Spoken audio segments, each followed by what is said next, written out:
Quem é live sempre aparece. Boa noite.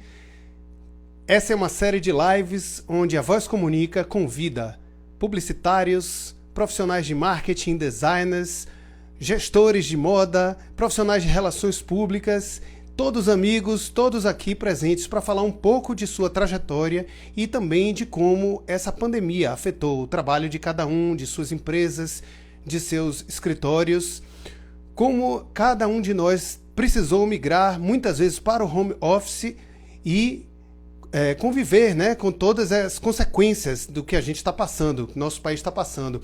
E hoje eu vou convidar aqui um grande amigo e uma pessoa que eu admiro muito, um publicitário, diretor de arte, um redator, compositor e coordenador de núcleo político, Humberto Farias. Boa noite, Humberto já chegando aqui.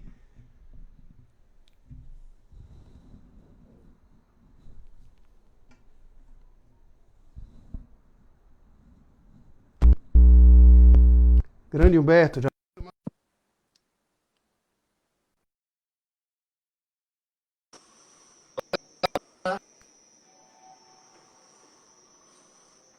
Boa noite, meu querido Yuri. Tudo bem? Grande Humberto, boa noite. Quem é live sempre Tá... aparece, né? Pois é, rapaz. Eu matando a saudade aqui de você, rapaz, faz tanto tempo. É pena que essa porra dessa pandemia a gente não pode se dar um abraço, né? Porque senão faz tanto tempo que a gente não se vê, né, Yuri? Só se falando de Rapaz, longe. aliás, ninguém está se vendo, né? A gente Pois passa pelas é, pessoas, todo mundo de máscara. pois é. Já tinha mascarado demais nessa vida, né? Aí aparece mais agora. Você vai Pois bem, é, né? vou bem. Rapaz, tem uma galera que veio te ver aqui, viu? É mesmo, rapaz. Que bom. Tomara que. Todo mundo chegando aí, um bando de gente que eu tenho certeza que são seus contatos aqui. Né? Tá tendo um atrasozinho, um delay de tempo, né? Tempo de transmissão.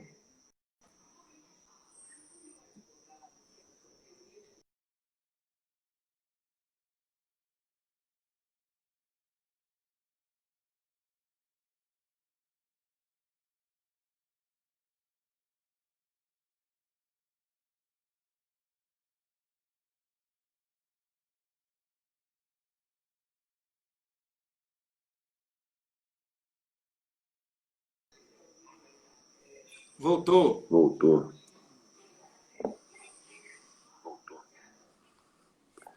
Pois é.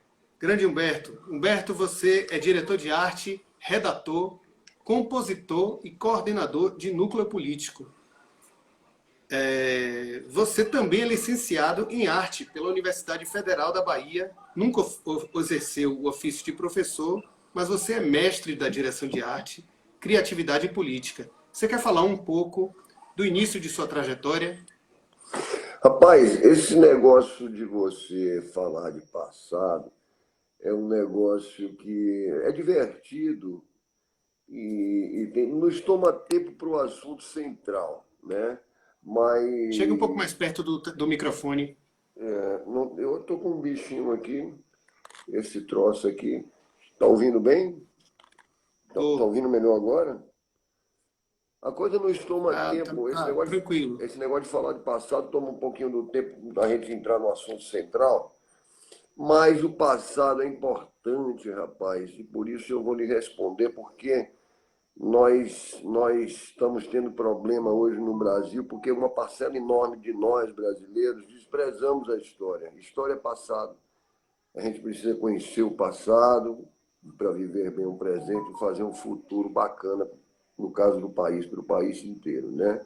Então, nós vamos acelerar esse processo aí, porque eu comecei lá em São Paulo, rapaz, eu fiz um caminho que foi exatamente inverso àquele que os publicitários naquela época não era publicitário. Tinha 25 para 26 anos, quando eu fui fiz exatamente o que todo mundo sonhava em fazer. Todo publicitário baiano que estava iniciando, queria, ou do Nordeste, ou até de outros centros do país, queriam ir para São Paulo para arranjar uma vaga para fazer. E eu comecei lá. Eu fui para lá, para uma agência média que estava. E logo depois, um ano depois, porque essa agência não deu certo, era um investimento de um pessoal de produtora que queria entrar na área de propaganda, eu não sei bem qual era, mas tinha um cara legal, o cara que dirigia, o Peron, rapaz, o criador, ele tinha sido diretor de arte da Alcântara Machado e cartunista ao mesmo tempo. Ele foi criador daquele personagem, você é muito menino, não deve se lembrar, mas do Pacheco, camisa 12 da Gillette. Não sei se você se lembra disso. Ele até isso teve. Já vinha no ar. Esse cara tinha até uma contenda judicial por questões de autorais, né? E ele fez essa agência, era um homem, tinha um cara de planejamento e ele de criação, fazendo como sócios de uma empresa que não aparecia, que investiu muito dinheiro. No começo dessa empresa, eles contrataram gente, um bocado de gente talentosa, acabaram me levando para lá, na minha primeira tacada como. E lá eu fiquei, a empresa não deu certo, mas eu saí até antes disso, porque fui contratado por uma agência menor, mas com mais clientes. Então eu fui andando até ir para a Artiplan, São Paulo, porque era uma agência de uma potência no Rio de Janeiro, a Artiplan, aquela do Roberto Medina, né? Que fazia o Rock in Rio, que tinha contas fabulosas, e lá em São Paulo nós estávamos também prospectando o mercado. E aí eu fui para aquele lugar, rapaz, bacana, um sonho de consumo dos publicitários, sabe? Aquela casa maravilhosa na Avenida Brasil. E lá fiquei, depois fui para o PEG São Paulo, enfim, eu comecei lá desse jeito. Eu não era publicitário, entendeu? E a coisa andou. E eu fui tocando meu Me caminho. conte um trabalho que te marcou nessa época lá. Rapaz, não tinha muita coisa, né? Eu é muito tempo. Eu até que andei pescando nesse filminho que eu fiquei lhe devendo. Fiquei lhe devendo um filmezinho, juntando peças, e, pô, teve um pau aqui na hora de montar, eu mesmo montando. Não que eu não saiba, eu até monto direitinho, mas teve um problema aqui, rapaz, com o computador. E na hora de exportar teve coisa. Em outra oportunidade eu posso lhe mostrar. Eu apanhei até umas coisas do passado, assim, que eu tinha, né? Porque eu tenho o meu portfólio. O que acontece com gente que vai ficando experiente é o seguinte: a gente vai deixando, com o tempo, a gente vai deixando de ter portfólio, porque a gente é chamado pelo nome, entendeu? Porque alguém conhece, porque alguém indica, porque. Não que eu tenha ficado famoso como nenhuma estrela dessa, nem quero, nem é a minha pretensão, mas a gente não precisa mais, a gente passa o tempo de ter aquela pasta, entendeu? Na mão com todas as coisas, ou depois eletrônico. A gente deixa de ter porque a gente não precisa, entendeu? Vou falar com cuidado, mas é porque o portfólio você usa quando você vai procurar emprego. E hoje você está numa etapa onde o emprego procura você, né? O trabalho, Não, eu não sei né? se tanto assim, não. Não é bem assim, porque são fases cíclicas que se renovam. Eu estou sempre precisando de trabalho. Sou um cara que não se tem uma característica bem própria minha, que eu o tempo todo sou duro. Então sempre preciso trabalhar. Agora, assim, na verdade, eu não precisei, entendeu? A verdade é essa, é porque me chamavam, quanto mais depois que eu me envolvi com essa área específica da política aí, grupos iam me chamando, eu é que restringi meu mercado por outros motivos que podemos falar adiante aí. Mas então minhas coisas ficaram muito espalhadas, eu sempre guardei.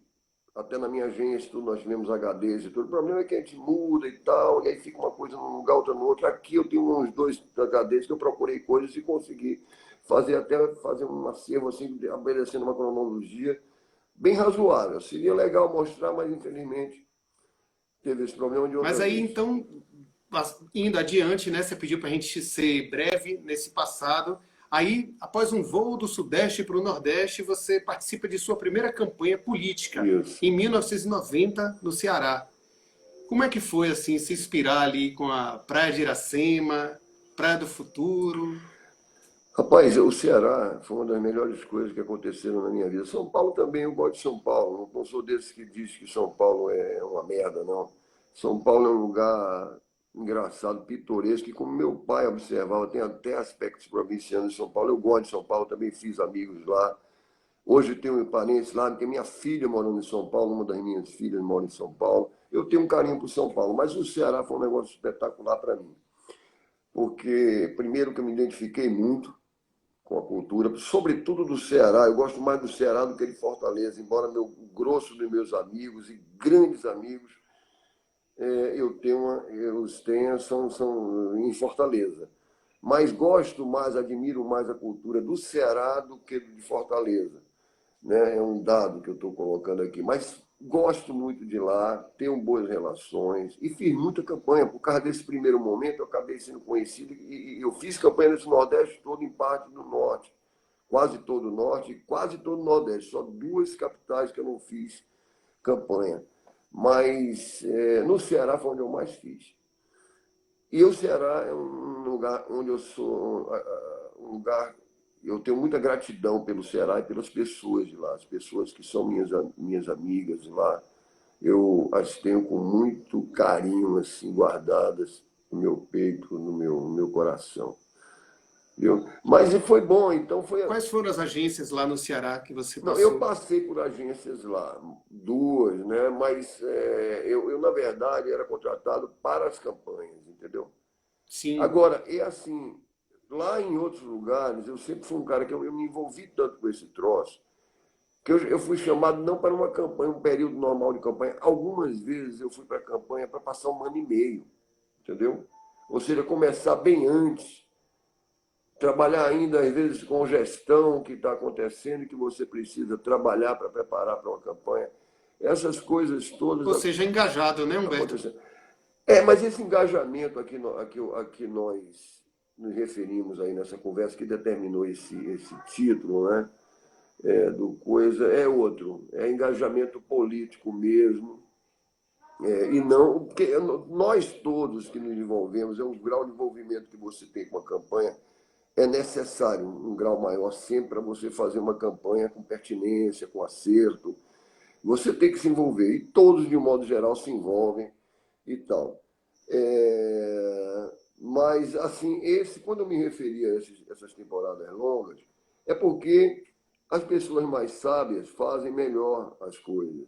Então, você prepara tudo antes, porque, sabe, essa coisa de fazer no assodamento, fazer, não é legal, entendeu? Então, eu já cheguei aí um ano e meio antes de campanha e fazer a campanha. E mais de uma vez, mais de duas, talvez três vezes eu fiz esse tipo de jornadas longas, entendeu?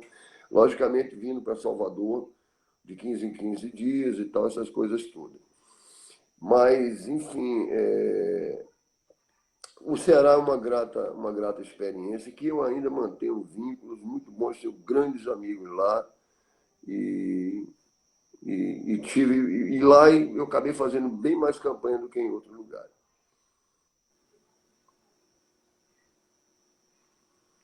Você também se tornou redator, né, nos anos 90. E além de tudo, você é ilustrador e compositor. Criou mais de 20 jingles, principalmente para campanhas políticas.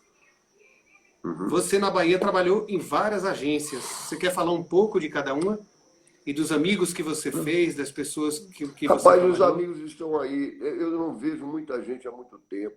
Eu parei de circular há muito tempo, perdi o gosto por essa coisa, né, de circular, de andar no meio de publicitário, até porque a própria propaganda perdeu muito glamour, hoje não tem mais aquela frescura, né? Perdeu muito aquela coisa que todo mundo andava atrás de prêmio, se fazia coisas muito mais interessantes. Quer dizer, lógico que se faz coisas boas hoje, mas assim, se popularizou mais e também se tornou muito acessível, entendeu? As ferramentas digitais, eletrônicas digitais, a computação, deu. Olha, era uma especificidade você fazer uma direção de arte, mesmo um texto, depois as pessoas. Mas tudo se tornou muito mais fácil depois. A indústria da propaganda absorveu muita gente que tinha menos cuidado, menos arte. Não estou aqui detonando gente jovem, não, tem gente jovem talentosíssima. Mas mudou muito esse cenário, inclusive mudaram as demandas do mercado, entendeu? Mudaram mudou o perfil dos conteúdos também, entendeu? E até em alguns aspectos para melhor, entendeu? Mas, enfim, eu já que já tinha meio enjoo, eu tive muito contato em torno da boemia, porque sempre fui boêmio, gostei de música, de poesia, sempre tive em lugares. E quando as pessoas. Mas nunca me importei em ficar em turma de publicitário o tempo todo, não. É uma coisa que. Agora, eu fiz muitos amigos aqui, tenho muitos amigos, não vejo muita gente há muito tempo, né? Então, nessas agências, nas agências grandes que eu trabalhei, na Ideia 3, que era pequena quando eu entrei, ajudei junto com o Chico Salles, né? Ajudei a fazer a Ideia 3 começar a aparecer, né? Ganhei prêmios importantes lá, fiz peças muito importantes, memoráveis lá na Ideia 3. Depois foi Propeg, eu já tinha trabalhado na Propeg de São Paulo. Propeg, Eu me teve. lembro que você falou daquela das matrículas, né, da Ebateca. Não era Bateca, era uma outra. Não teve esse, Aldó, que foi da Ideia 3, esse troço aí, mas isso, ele ganhou 2 anos seguidos o Aldó, porque não teve aquele concurso Aldó do ano. Ele acumulou, ele ganhou os dois. Foi o melhor aluno dos 2 anos. Mas, olha, foi muita coisa que eu fiz. É muita coisa, em todas as agências, muita coisa. Propec tive uma passagem breve pela SLA, tive uma boa passagem, que me é muito cara também, muito bacana, na Engenho Novo, com Sarno, que é um cara que eu gosto muito. Andamos afastados, nos afastando também por algumas questões de embate, digamos, filosófico e político, mas é um cara que eu admiro muito e foi muito meu amigo, andávamos muito juntos, conversávamos muito, não apenas sobre publicidade, nem marketing político, ele também é bom nisso, mas sobre cultura de um modo geral. O Carlos Sarno é um cara muito rico, né? Mas foram muita gente, essa turma toda aí, Márcio Santana, Karina Testa, que você falou outro dia, todo mundo, eu trabalhei com essa gente aí, fui em campanha como equipe, porque eu trabalhei nesse negócio de campanha política, eu já fiz de tudo, assim, tanto como diretor de arte, como redator, como coordenador. Já tive várias experiências, entendeu? Então, eu rodei com muita gente. Gente da Bahia, gente de outros lugares, entendeu? Você falou da Propeg Bahia, mas você também foi da Propeg São Paulo, né? Fui. Não foi um Hum. período muito longo, não, mas fui. Inclusive, teve um tempo que eu ficava assim meio de valete. Eu cheguei tem uma temporada na Propeg que eu ia cobrir gente assim, demandas ou gente que se afastava por algum motivo lá em Brasília, em Salvador e tal. Foi numa dessas, inclusive, que eu conheci minha mulher, né? E fiquei, minha atual mulher, né? E que foi ótimo. Essas coisas. E aí, quando eu fui para o Ceará, eu voltei para isso, para atender o coração e a gente ficar junto. E estamos juntos há quase 30 anos aí. Só um aninho separado, uma confusão que tem, mas é uma pessoa maravilhosa, está comigo até hoje. Tenho 2 filhas com ela. E somando 5 no total, né? Nessa gente toda aí, das 2 mulheres e tal. Então é muita gente aqui em casa. Assim, não em casa, os grandes estão na vida dela, só estou com a caçulinha aí, a Vivi. Alguma delas seguiu você na A publicidade? Carol, a Carol, que hoje ela se formou como designer na Universidade Federal, na Universidade, na UNEB, né, estadual. Me ajudou, foi minha sócia lá na coisa, foi diretora de arte, muito boa, de muito bom gosto, de muita. Mas a paixão dela era moda e ela se jogou de cabeça na moda e foi fazer a vida dela com moda. Já está aí, já fez não sei quantos desfiles, fez uma empresinha de vender as camisetas, as criações dela, mas já fez desfile, era uma pessoa muito bem preparada, né? A evolução do design, E né, agora ela está lá Humberto? na Espanha, né? Fazendo uma pós-graduação que não é exatamente na área da moda, mas é a propósito da moda, né? Uma questão aí de gestão de negócios e tal, que ela está fazendo na Espanha, foi admitida lá, está fazendo lá.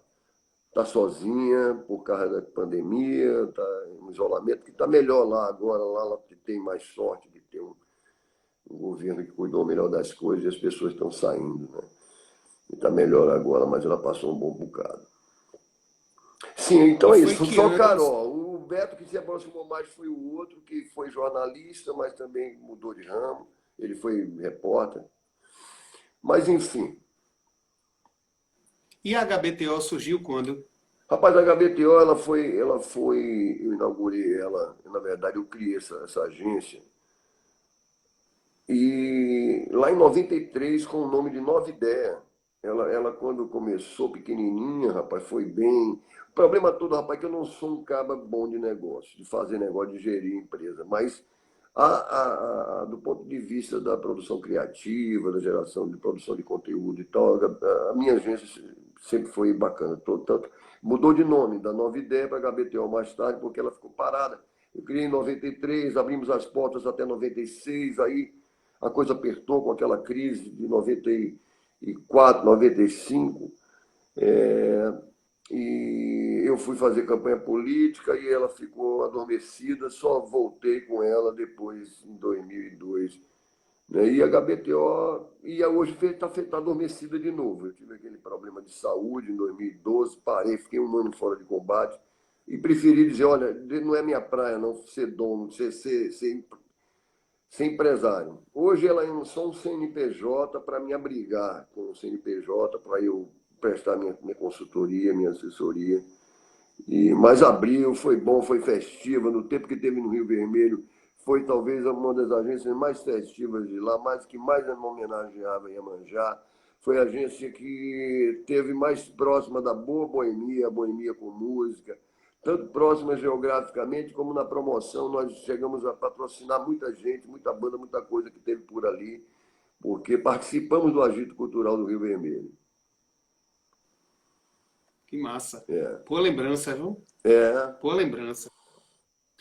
E a gente estava no começo falando que de portfólio, né? E aí você disse assim, eu já nem faço mais tanto portfólio, porque hoje, na verdade, o trabalho te chama. E hoje você pode também escolher, né? E você escolhe para quem vai trabalhar. Isso é natural, né? Depois de participar de é. cerca de 15 campanhas em norte e nordeste do país, para os mais diversos cargos eletivos, governador, prefeito, vereador, deputado estadual e federal, você aprende o que funciona e o que não funciona, e o que você acredita, claro.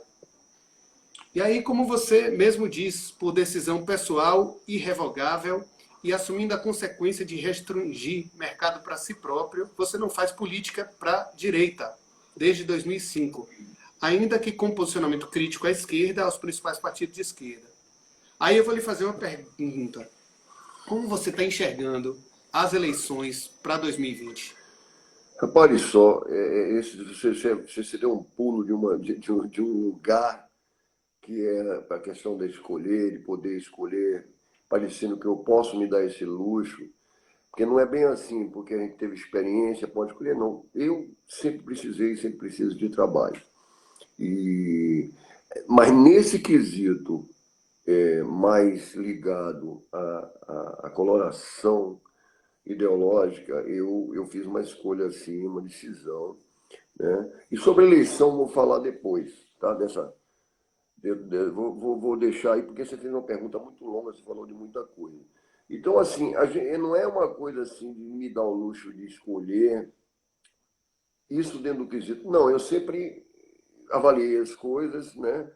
Mas sempre cedi também por necessidade. A questão é, quando eu sou um cabra de esquerda, eu sou um cabra de esquerda, com formação de esquerda, tenho motivos suficientes para isso, não apenas de formação cultural, formação, digamos, científica, vamos dizer assim, da leitura. Eu sou de esquerda porque minha mãe me fez de esquerda.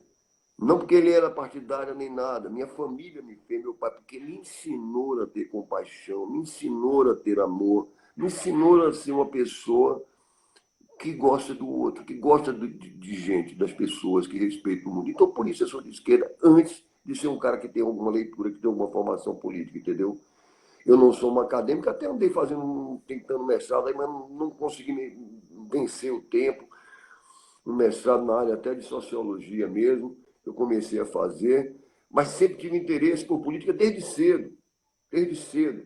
E sempre meu posicionamento foi à esquerda. E chegou em 2005, eu compreendi, e é importante que eu diga isso aqui, eu acho que o mais importante de tudo é eu dizer essas coisas aqui, mais do que qualquer, sabe, Laura, sobre a minha história, o que eu posso fazer, a minha capacidade, a minha competência ou não competência, a minha pouca ou muita competência. Isso não é importante. Importante é nós falarmos sobre isso, sobre o momento e o que é que significa. Né? Em 2005, eu compreendi, porque nós fazíamos campanha para qualquer pessoa e tal, fazíamos o nosso trabalho. Aliás, eu vou fazer um parênteses aqui até para falar sobre isso. Eu vi aqui o Maurício, um cara que eu gosto muito. Ele não disse, ele citou um bocado de nome de gente bacana, e com razão, mas não citou o meu, porque eu fico tão triste, Maurício, depois você cita. Ele foi um cara que começou comigo, sabia? Ele esteve por lá, na minha pequena agência ainda, com aquele talento maravilhoso. Eu tive a honra e o prazer de conhecer, fiz um amigo, um cara que eu adoro, Maurício Carvalho. Mas ele falou um troço que queria fazer um curso, um programa, alguma coisa nesse sentido, para o público, para ensinar o público o que é o marketing político, para entender o que é o marketing político, que eu acho importante, tanto para quebrar o lado tirano que as pessoas veem no que ele chama de marqueteiro, e eu coloco uma aspas, depois eu posso dizer porque, se eu me lembrar, do marqueteiro, o lado tirano, e o lado herói. Essas duas coisas devem ser eliminadas, porque o marketing político é uma ferramenta que não define a eleição necessariamente. Pode definir como aquele diferencial. Sem ele pode não acontecer uma vitória. Mas existem muitos fatores políticos, de fato, de conjuntura, de correlação de forças nos locais, que determinam uma eleição, inclusive causas muito não nada nobres, como compra de voto, essas coisas todas, que existem.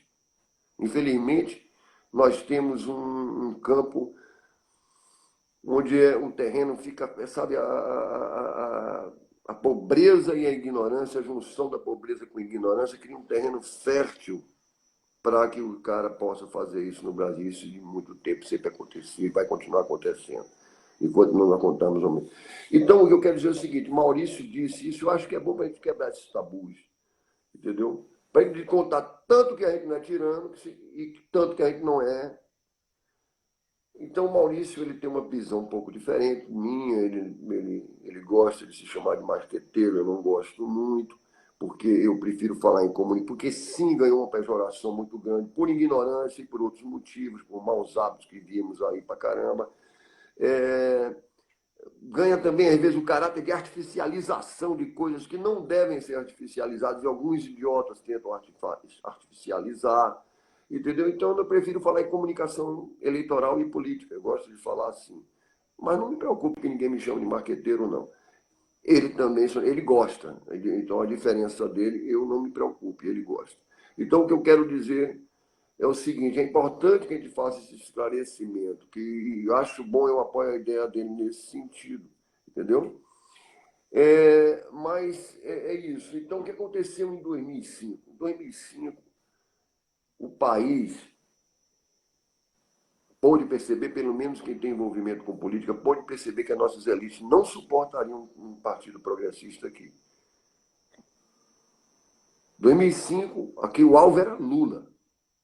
E eu quero fazer um parênteses aqui também. Eu sou filiado ao PT, nunca tive cargo dentro, nunca tive coisa de dentro do, como é que é, diretório, nem cargo diretório, nem cargo com o governo, no executivo, nada disso, por ser filiado. Só fui um filiado. Porque chegou um tempo na minha vida que, pô, é coerente. Me filiei até para poder ajudar um grupo que eu gostava na PED, nas eleições internas do PT, e me filiei.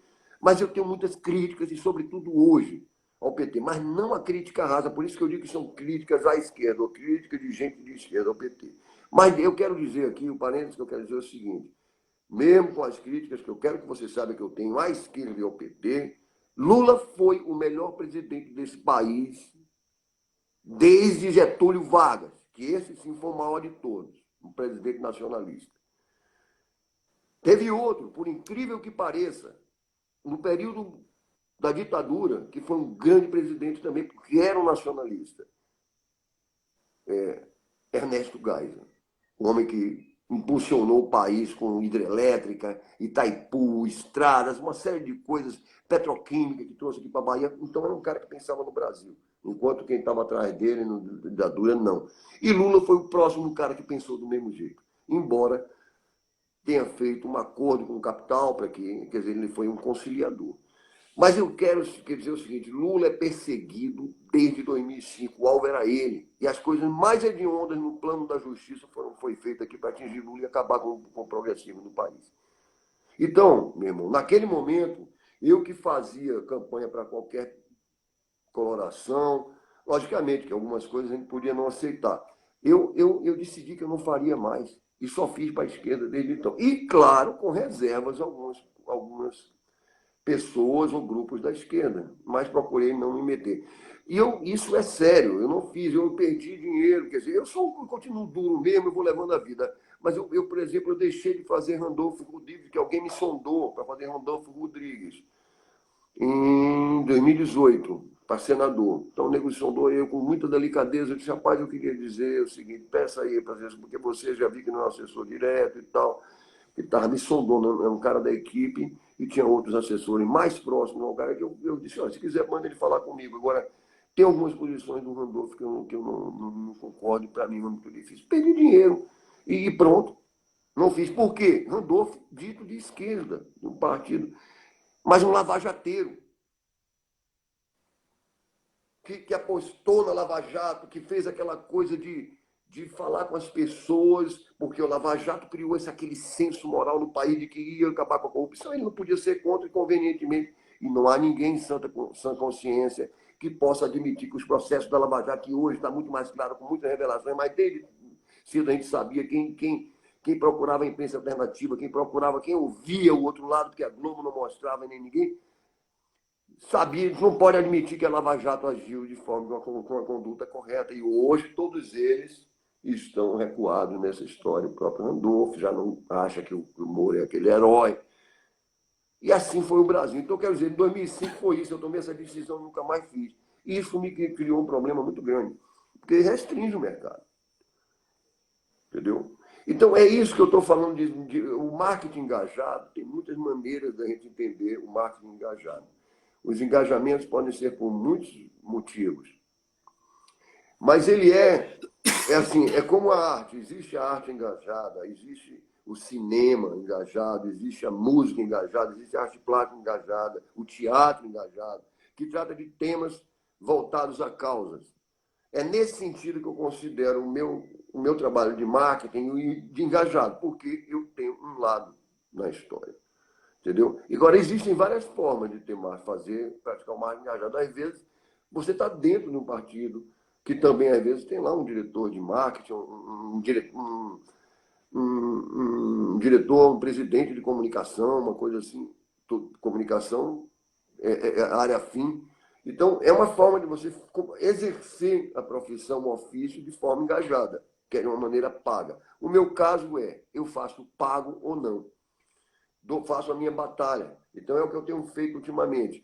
Quando tenho um dinheirinho, eu tenho feito uma coisa, artigos como ghostwriter, escrevo alguns, se não os meus mesmo, bate-boca e tal. Aí tenho colaborado com, eu até ia mostrar as coisas, com um site que tem questionado, que tem trazido à tona um programa, coisas importantes, inclusive, logicamente, contra esse projeto neoliberal de direita, contra a ultradireita e contra o imperialismo, que é esse problema. Né? Mas criticando as posturas da esquerda, não pela queixa comum que vinha sendo feita e que a direita fez, que é ladrão, que é isso, que é aquilo, entendeu? Que não é o cerne da questão. Entendeu? Nunca foi. Inclusive, eles não conseguiram provar as coisas importantes. Entendeu? Sobretudo sobre a maior liderança do país, que é de um cara trabalhista, que é Lula. Entendeu? A Lava Jato fez uma sacanagem que você não gostaria de ver feita com seu filho. Entendeu? Eu não falo para pessoas, eu não gostaria que fosse com você. Não, é com seu filho. Você tem que pensar no seu filho sendo julgado por um juiz, acusado por um Ministério Público, em que o juiz combina com o Ministério Público o que é que vai fazer. Ou seja, é o advogado de acusação combinando com o juiz as coisas. Violações aos telefones dos advogados e sem provar nada. No final das contas, quando perguntado qual o ato de ofício que Lula fez para favorecer o OAS, ele disse que o ato era indeterminado, porque não tinha o que dizer. Mas porque ele tinha uma encomenda. E esse é o ponto que o Brasil precisa entender. Se o Brasil não entender que o país foi invadido, isso foi invasão. Entendeu? É um processo de recolonização que nós estamos sofrendo, imperialista, promovido pelos Estados Unidos, que controlou a Lava Jato e teve como principal parceiro agente do golpe aqui, Lava Jato e Rede Globo. Essa é uma verdade límpida para mim. Então, esse é o engajamento. É fazer ganhando ou não. E fazer por escolha. Fazer um lado por escolha. Esse é o marketing engajado. E qualquer oportunidade, foi uma pena que eu não consegui botar o filminho ali, que eu estava mostrando as coisas diversas que eu tenho feito, que eu posso fazer, nessas áreas todas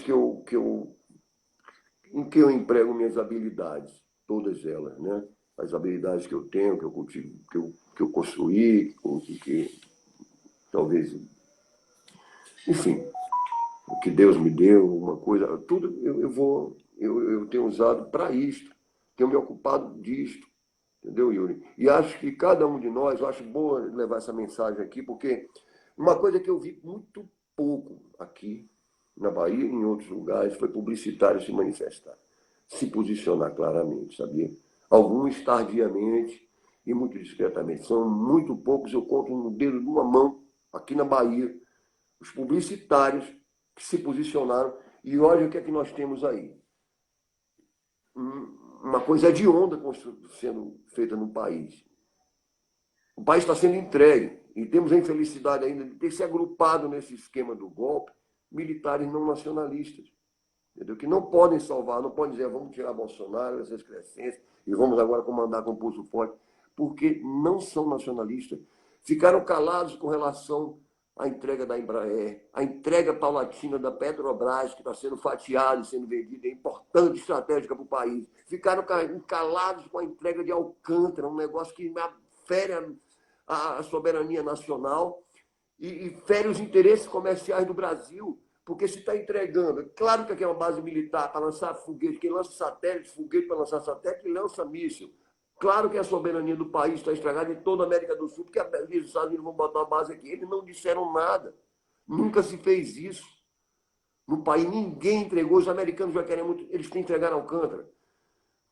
Nossas terras estão sendo distribuídas para. Ele fica com esse papo nacionalista, que a Amazônia é nossa, é verdade, a Amazônia tem que ser nossa, nós devemos ocupar, porque terra de ninguém que ocupa os outros, mas que é tudo para favorecer mineradora estrangeira, investidores estrangeiros até no agronegócio também, mas eles têm mais interesse em minério e outras coisas. Enfim, isso que está acontecendo no país, os militares estão calados. Eles estão no jogo. Esses militares que apoiaram esse governo que aí está. Então, o que eu quero dizer assim, eu acho importante que essa comunidade, não sei quantos estão me ouvindo, nunca não olho para isso. Importante foi eu ter falado com você aqui, foi muito bom. Eu acho importante que a gente bata papo com as pessoas para que elas se envolvam conscientemente. Procurem ler, procurem se informar, procurem ver o que está acontecendo no país, porque não teremos um posicionamento se não for, vai partir da sociedade a solução. Não, as instituições estão tomadas. Por isso, quando você me pergunta sobre eleições, é uma interrogação, eles estão controlando tudo. Entendeu? Tudo está comprometido. O STF. E o STE também, o Superior Tribunal Eleitoral também, como é, TJ, enfim, todo agora está com um cara que foi o patrono da Lava Jato no Supremo, que é o Luiz Roberto Barroso. Aí quando você vai ver o Luiz Roberto Barroso, está aí esse pessoal que eu tenho visto, tenho até dado o apoio que posso, está aí. Levantaram a lista do Banestado, ele está na lista. Foi um dos caras que evadiu o dinheiro para fora e tem que explicar o país. Quer dizer, a moralidade tomou conta, mas o cara está na lista da Banestado, botou para fora o equivalente a hoje 48 milhões. Foi de quê? Isso no tempo que ele era procurador de justiça, eu acho, no Rio de Janeiro, entendeu? Advogado da Rede Globo. Então, é tudo uma coisa muito delicada. As pessoas, nós só teremos um país soberano, um país nosso, um Brasil, quando nós nos envolvemos diretamente, não nos omitirmos, e quando o publicitário bacaninha falar, por exemplo, as coisas. Sabe, hoje tem muita gente aí que votou em Bolsonaro e disse que não. Porque não queria o PT, porque comprou o ódio que foi vendido pela Rede Globo e pelos Lava Jato, que ele é esse o propósito. Lava Jato destruiu as empresas nacionais, as principais empresas nacionais, não precisava combater a corrupção da Odebrecht, por exemplo, a maior empresa de construção pesada do Brasil, que competia no mundo com outras grandes empresas, foi destruída. Precisava. Volkswagen tem problema, teve escândalo, Siemens, Bayer, as grandes munições, ninguém destrói. Nos Estados Unidos, Chevron, todo mundo, não, vamos aqui, pune um dono, pune um diretor, pune isso, multa, mas não destrói uma empresa que emprega pra caralho, que avança, que traz. Foi isso que a Lava Jato destruiu toda a construção pesada com todas as empresas, destruiu a indústria náutica brasileira em torno do petróleo, os estaleiros, tudo foi destruído pela Lava Jato. Então, quem gosta do Brasil, a minha oportunidade com você aqui, eu que gosto de você, e você acha que gosta de mim, quem gosta do Brasil tem que se posicionar, sabe? E com um pouco de sabedoria. Não precisa ser de esquerda, não precisa ser radical, pode até ser um liberal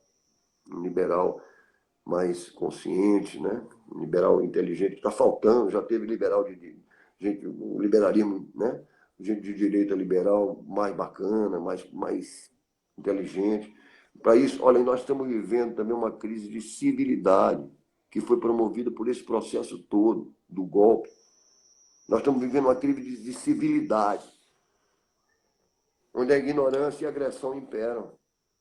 A burrice, os terraplanistas estão aí dominando. Terraplanistas, meu irmão. O mesmo povo que acreditou em mamadeira de piroca, em kit gay, ao lado dele tem os terraplanistas e os falsos moralistas, tudo aí. E ofendendo pessoas, agredindo, autorizados a baterem pessoas, a fazerem coisas hediondas na rua. Por quê? Nós permitimos. Inclusive dentro da nossa comunidade publicitária, um bocado de bonitinho que sempre ficou caladinho. É isso que eu queria dizer. Desculpa o meu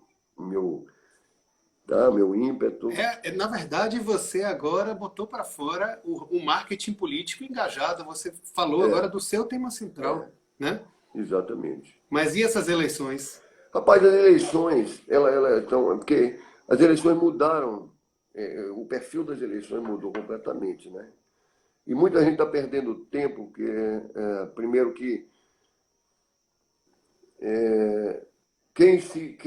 se acontecerem normalmente, porque o país está sempre no fio da navalha, se acontecerem, não é apenas pelo problema da pandemia, como não é apenas pelo problema da pandemia que o Brasil está rumo a uma desgraça. Não, já vinha antes. É só ver o PIB de 17, porque o projeto do país é entregar para banqueiro, entregar para a recolonização do país, né? Que é as commodities, que é o ferro, que é o petróleo, então já estava fodido. Vai se fuder mais ainda, e aí fica muito difícil uma situação de... Bolsonaro quer o regime de exceção, por quê? Porque ele não tem como responder. Ele não tem como devolver o que ele disse, que ele nem prometeu nada, que nem campanha fez, que nem debate foi. Então, ele não tem como responder à situação por emprego, por isso, por aquilo. Então, o golpe é uma coisa que ainda pode acontecer, o golpe dentro do golpe, para endurecimento de regime. E tem muita gente, tem coisa sendo feita aí, por via de PLs, no Congresso, e aí parte da esquerda por omissão, por rabo preso, por um tá calado. Outros estão combatendo, mas poucos. Então, pode nem haver eleição por isso. Segundo, a pandemia também atrapalha, né?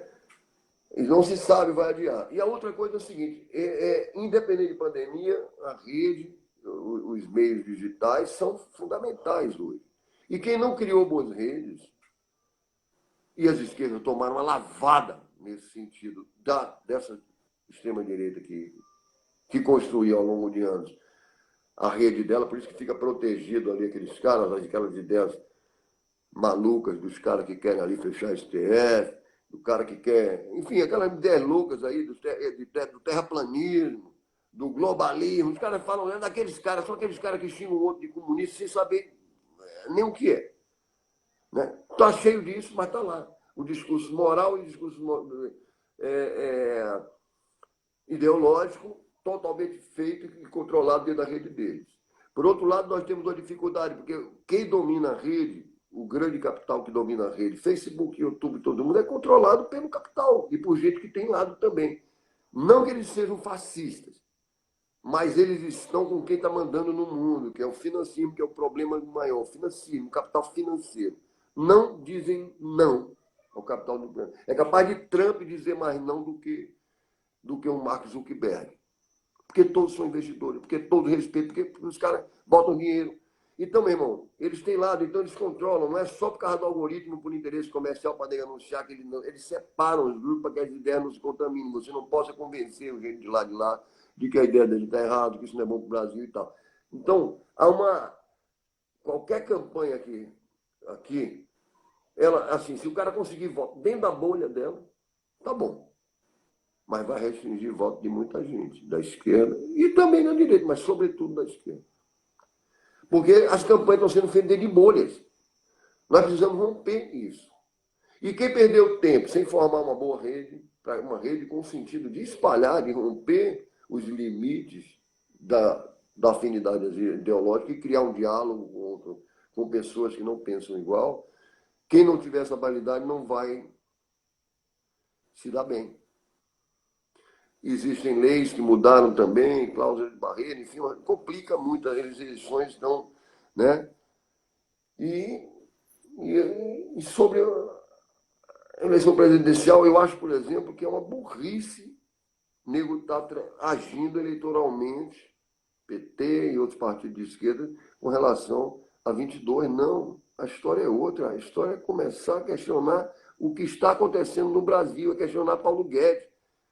Uns fazem alinhamento com a Globo, porque a Globo agora está tentando resolver o incômodo de ter feito Bolsonaro, porque ela não queria Bolsonaro, ela queria tirar o PT e queria restabelecer o neoliberalismo. Mas veio esse subproduto Bolsonaro, e junto com militares não entreguistas. Agora a Globo está tentando resolver e tem gente da esquerda se alinhando, quer dizer, peraí, foi a Globo que fez isso tudo aqui.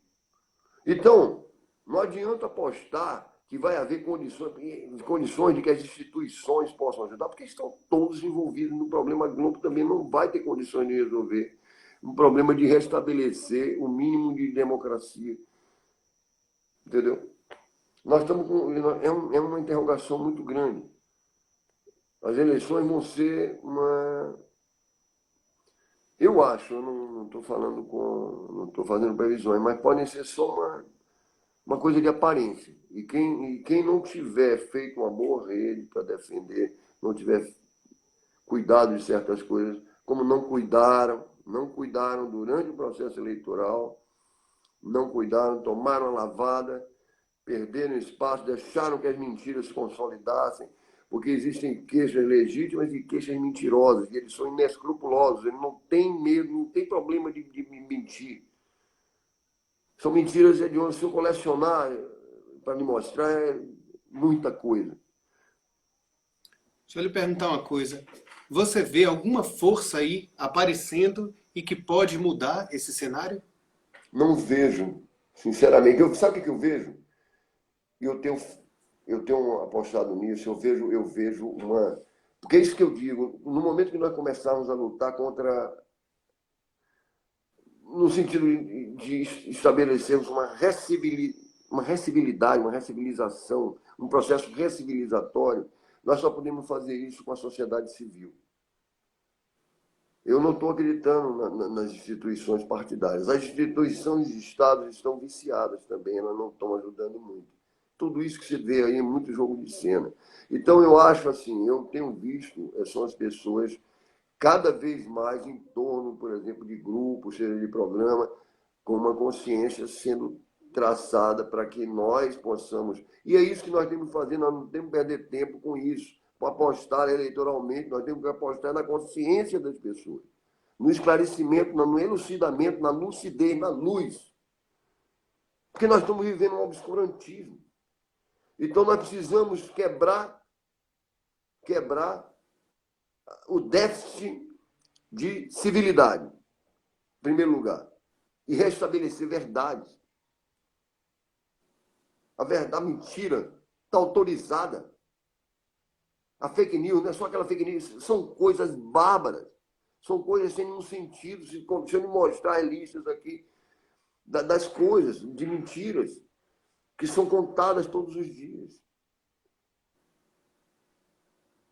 Sem a menor vergonha, aquela Carla Zambelli, que é uma mentirosa quanto mais. Eu não gosto da Dilma, não, quero dizer, eu tenho severas críticas, mas foi ela, pra você ter uma ideia. Ela dizia assim, ela tem filme dela, e o nego resgatou isso. Olha, você está vendo aquela loja ali, uma estátua da liberdade, mas olha o nome, Havan. É Havana, é de Cuba. Havan, ela não sabia que era do velho da Havan, que era um colega dela, defensor do bolsonarismo, ela não sabia, mas contava isso, que era de Dilma, era da filha de Dilma. Então, ele não tem escrúpulos. E uma porrada de gente. Tem filme disso, com a voz dela falando no carro, ela mostrando, olha, gente, sabe, com aquele tom de indignada. Então, nós estamos vivendo isso, Yuri, entendeu? E pessoas caindo. Então, é muito difícil você trabalhar com isso se você não romper com as barreiras que estão limitando a civilidade.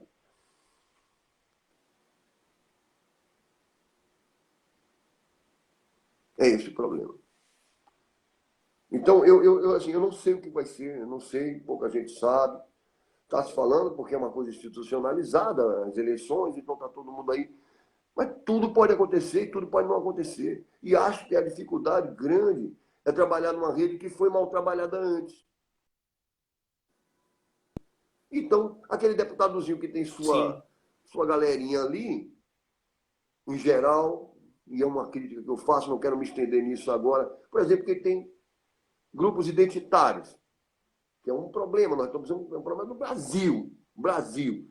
Não é nem só a questão do choque de que isso é uma espécie de identitarismo, seria um choque entre o interesse de classes e interesses particularistas. Não é só isso. Sabe, é o Brasil todo, não apenas a nossa economia, nossa soberania, nosso patrimônio estatal e mineral e natural, nossa água, tudo. Então, quem tem esses grupos, para proporcionar para vereador, pode fazer os votinhos ali e votar, mas nada que mude estruturalmente. Mano. Mesmo, eu estou falando não só a esquerda, mesmo de um centro equilibrado, de um liberalismo racional, razoável, entendeu? E não um progressismo, ou mesmo de uma esquerda mais revolucionária. Sabe? É muito difícil, entendeu? Eu não tenho um prognóstico para isso muito correto. Eu sei dessa dificuldade toda que eu estou lhe falando. Inclusive, ele não tem eleição.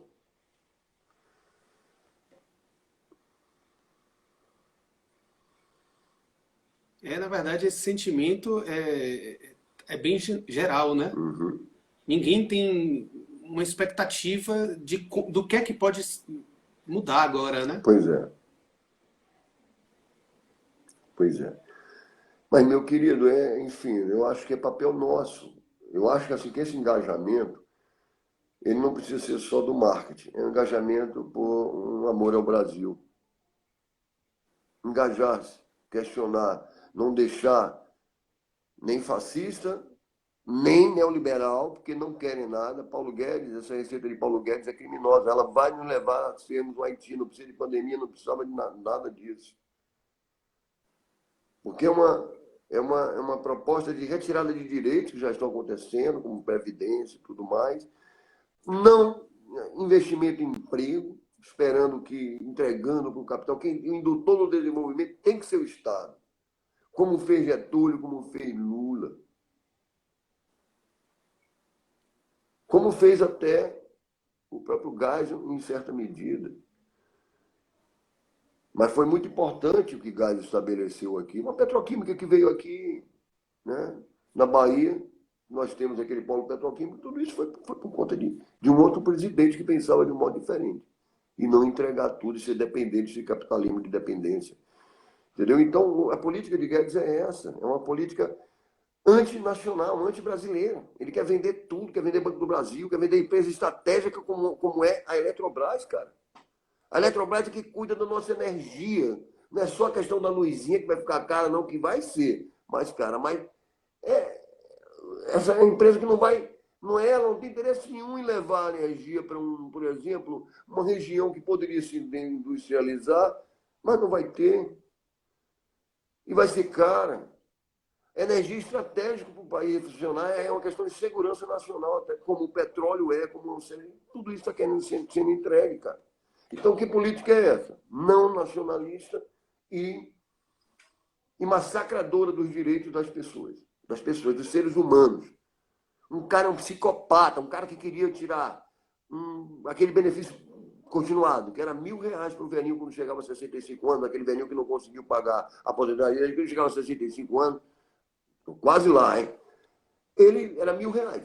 E o cara, ele queria pagar 400 contos para as pessoas, quer dizer, mal dá para comprar as caixinhas de remédio do cara lá. É um psicopata, um cara desse, um genocida. Quer dizer, o genocídio não é só nesse comportamento da pandemia, entendeu? Então é isso, que o meu recado principal é esse. É que nossa comunidade... Humberto, inclusive eu queria lhe agradecer porque precisava, né, vir alguém aqui abalar a estrutura e falar de maneira engajada sobre marketing político, como você está fazendo. Sim. Queria lhe agradecer e perguntar o que agradeço. você achou do espaço, do momento. Eu queria lhe agradecer a você, porque isso é um gesto de coragem, não é só um gesto de generosidade e carinho que nós sempre nos divertimos muito, nós somos colegas. Você era nosso mascotinho, aquele cara que estava crescendo ali na publicidade, e a gente brincava muito. Sempre foi muito divertido estar com você, muito divertido. Nós demos risada até né, agora, quando me lembramos de besteira que a gente sempre viu. Mas é um gesto muito bacana, muito generoso, sem censura, sem vergonha, sabe? E corajoso. Um cara inconveniente, talvez, como eu, que já tenho fama de briguento, já tenho fama de chato, já tenho fama de coisa, mas sempre fui um cara posicionado em todos os aspectos. Então é corajoso da sua parte e eu lhe sou muito grato. Muito grato. Obrigado, Humberto. Obrigado por ter aceito, obrigado por ter trazido para a gente essa sua experiência, né? E ter cutucado todos nós aqui, tanto quem está assistindo agora ao vivo, quanto quem vai assistir depois gravado, certo? É para a posteridade da propaganda baiana. E nesse momento de pandemia, o meu objetivo foi justamente de trazer de volta esses nossos colegas, essas pessoas que têm opinião e que estão atuantes, ou que estão no home office, ou que estão até afastados da profissão, mas que de alguma forma têm algo a contribuir aqui. E realmente eu queria lhe agradecer mais uma vez. Se tiver a segunda rodada, você venha de filme, certo? Sim, eu vou resolver esse pecado terrível que eu cometi de não ter entregue o que você me pediu, que era... E é até bom, né? Eu tenho certeza que todo mundo que está aqui vai querer a marketing político engajado parte 2. Tá ótimo. E talvez até com um pouco mais de... Assim, eu fui muito enfático. Eu sou sempre muito enfático às vezes, né? Eu tenho esse negócio que às vezes incomoda as pessoas. Eu lhe peço desculpas se me excedi, mas é do ímpeto, da ênfase, das emoções que o tempo todo operam, né? Pelo menos em mim. Eu dizia com o Cinei, que é um cara que eu gosto muito, que Cinei vinha me dizer assim. Cinei dizia uma coisa que eu achava muito sábia. Sabe inteligência emocional? Aquele livro que fez, você é um burro emocional. Eu digo, eu sou mesmo, rapaz, eu admitia. Entendeu? Era uma burrice emocional. Isso não é legal, não é uma brincadeira. Mas, assim, tem transparência nas coisas, entendeu? A burrice não chega a afetar todas as faculdades, essa burrice emocional. Eu vou enviar o link dessa live para ele. Pois viu? Mande. Eu Tá acho que não bom. está engajado. Aliás, é um cara, tá aí, ó, para citar o nome, é um cara que se manifestou bem mais do que os outros, se posicionou, fez críticas interessantes. Tá aí um cara para fazer justiça, já que você falou nele. Porque eu não quero citar outros, para não ser injusto também, mas a maioria é gente caladinha, gente pianinho, gente Betão, me educadinha. perdoe. Eu só vou ter que lhe pedir para a gente terminar, Pronto, porque a gente já está em tranquilo. 50